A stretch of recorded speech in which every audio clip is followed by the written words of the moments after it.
आइए वाल्मीकि रामायण के आधार पर भगवान राम के आहार से सवाल जो अक्सर उठता है, क्या भगवान राम मांस खाते थे? ये एक बड़ा बहस का विषय रहा है। इस बहस की जड़ है एक व्रत। तो चलिए वनवास से पहले ली गई प्रतिज्ञाओं पर नजर डालते हैं।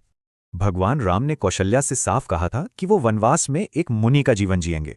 और सिर्फ राम ही नहीं, सीता जी ने भी केवल कंद मूल और फल खाने की ही प्रतिज्ञा ली थी। लक्ष्मण ने भी इसी बात को दोहराया कि वो तपस्वियों के लिए उपयुक्त भोजन ही लाएंगे।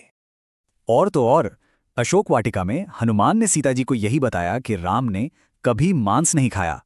तो फिर ये बहस आई कहां से? कुछ श्लोकों में ऐसे शब्द हैं जिनके दोहरे अर्थ निकलते हैं।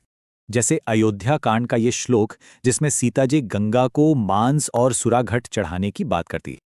लेकिन यहीं पर व्याख्या का खेल है। इन शब्दों के एक से ज्यादा मतलब हो सकते हैं। जैसे मांस शब्द का मतलब सिर्फ पशु का मांस नहीं, बल्कि फल का गूदा भी हो। एक और श्लोक है जहां राम और लक्ष्मण के हिरणों का शिकार करने का जिक्र है, जिसमें हथवा शब्द है। अब हथवा का मतलब वध करना भी है और किसी को हांकने के लिए हल्का प्रहार करना भी। बिना संदर्भ के किसी शब्द का एक ही अर्थ लेना एक शाब्दिक त्रुटि हो सकती है। तो फिर सही संदर्भ क्या है? वो है क्षत्रिय धर्म, जो एक अलग ही तस्वीर पेश करता है। इस तर्क के अनुसार राम का शिकार भोजन के लिए नहीं, बल्कि क्षत्रिय धर्म का पालन करने के लिए था। याद है जटायु ने राम को क्या बताया था? कि जंगल हिरण के भेष में राक्षसों से भरा है। इसका सबसे बड़ा उदाहरण है स्वर्ण मृग की घटना, जो इरादे को बिल्कुल साफ कर देती है। यहां भी इरादा साफ था, हिरण को पकड़ना या राक्षस का वध करना, उसे खाना नहीं।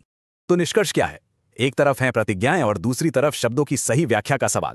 और इस पूरी व्याख्या के मुताबिक राम ने अपनी तपस्वी प्रतिज्ञा एक बार भी नहीं तोड़ी। ये हमें एक सवाल के साथ छोड़ जाता है, किसी भी ग्रंथ को समझने में संदर्भ कितना